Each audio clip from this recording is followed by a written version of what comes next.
Thank you, Mr. Chair. To Mayor Garcetti, there was a list of infrastructure needs, and I'm talking about water.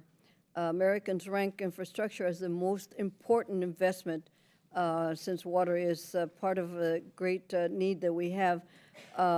What does investment in water infrastructure for the city of Los Angeles and for the nation, what does it mean? Investing more in it, looking out, trying to build up the infrastructure that's long been decaying and be able to help small communities deal with, especially the state revolving fund. It was interesting when we did the poll that we shared with you, and happy to share the whole poll with the committee. We can submit that.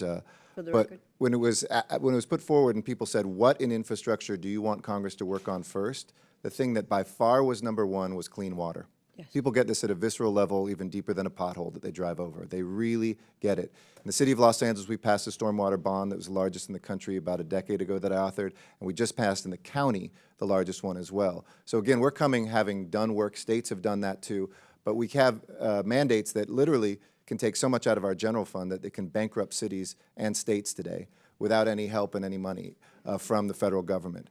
We have been looking at the Los Angeles River. You've been a great help to that, the Army Corps of Engineers. We have authorization for $375 million, but no plan really to ever have that money allocated right now. So we're stepping up, spending literally hundreds of millions of our own dollars to do the work, hoping that the federal government will be there.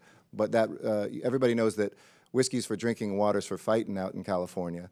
We have all sorts of controversy around water. We have plenty of water. We need help to re-engineer water, to recycle, to reuse, and that's what we're going to do, to capture that water when it's there, to put it back into the ground, to re-infiltrate it, and to use less of that. But, you know, the federal government stepping up to do that would be immensely helpful to us. Well, and that leads to the state revolving fund, which hasn't been reauthorized for 32 years. Unfortunately, our communities bear almost the full cost of cleaning the water. Yep. How important is it to the communities that SRF be reauthorized, and what more can Congress do to assist? Without that reauthorization, we will not have clean water in America. You will have certain cities that can step up and do part of that, like in cities like Los Angeles, but it isn't just Flint. We have hundreds of American communities that have contaminated water in America in 2019.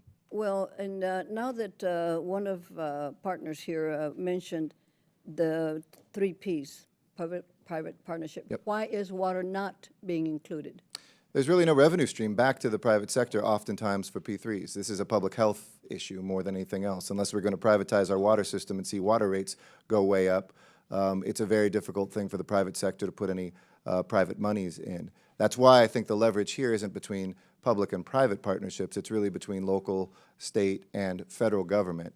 I think there's occasional places where the private sector will step in with dollars, but primarily we've seen the National League of Cities, the U.S. Conference of Mayors, we're usually spending on average about 89% of all the water money expenditures by government in America. Well, one of the other things that I would like to press upon you is the passenger facility charge. Yes. Can you discuss the need to increase it in Los Angeles, and why is it important for the growth of Los Angeles Airport? Well, we're spending the most on LAX of any airport in America right now, $14 billion, and we'll probably add 2 more terminals on top of that, bringing public transportation, creating tens of thousands of jobs. This is a great thing for Congress because you're not asking to raise any tax. You're just allowing us to have a user fee that goes up, again, never been indexed for inflation. It would allow us to make that passenger experience and the safety. Right now, the safety of passengers around America, not just LAX, is endangered if we can't spend money in our airports. And raising that would allow us to do that. We strongly support that, the U.S. Conference of Mayors and National League of Cities. We've waited a long time for that. And anybody who's been to LAX recently knows you'll have a better experience flying through if we're able to spend that money. Governor Walz? Well, I would come back on this issue of water. And again, while you hear that cities like L.A. can do it, the real crisis is in rural America. It is too difficult for small towns. They cannot raise property taxes high enough to take care of these water treatment plants. We in Minnesota, we see ourselves as stewards of 20% of the world's fresh water, of drinking water.